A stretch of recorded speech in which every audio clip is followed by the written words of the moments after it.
прашање, па денес е намалено или обратно?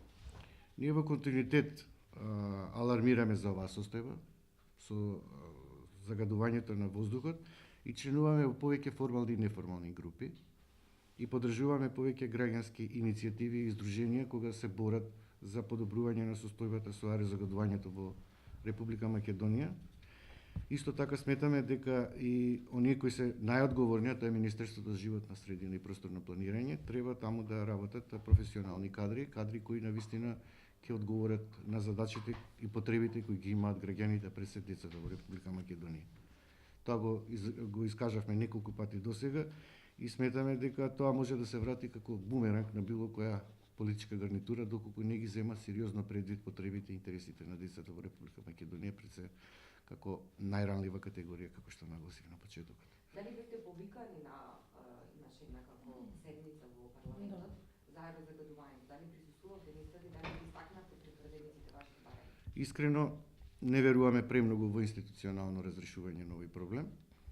И ако забележавте, затоа сакаме и сметаме дека само со меѓународен притисок и со тужба можеме да ги раздвижиме нештата во Република Македонија, затоа што со преговори и разговори состојбата во Република Македонија не се менува.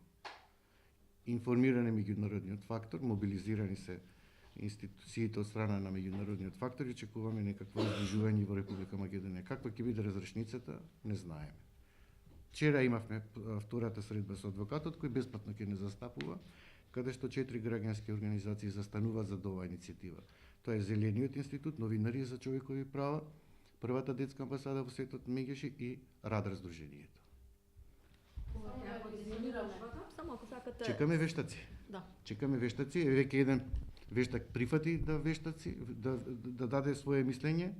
Сите тие вештаци ќе ги здружиме во тужбата и се надеваме дека таа наскоро ќе добие некаква правна регулатива.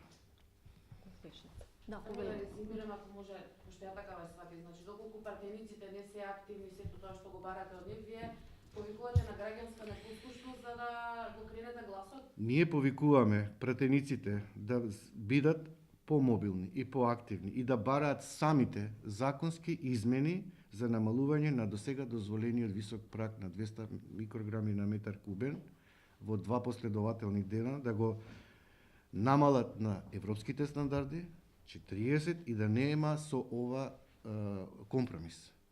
Ако тоа не го направат? Ако тоа не го направат, кидат на одговорност пред јавноста на следните парламентарни избори. А тужбата ќе си добие некаква правна разрешница. Ќе видиме како ќе се одвива. Али има други прашања? Јас Да, повелете. тоа има надвор од темата.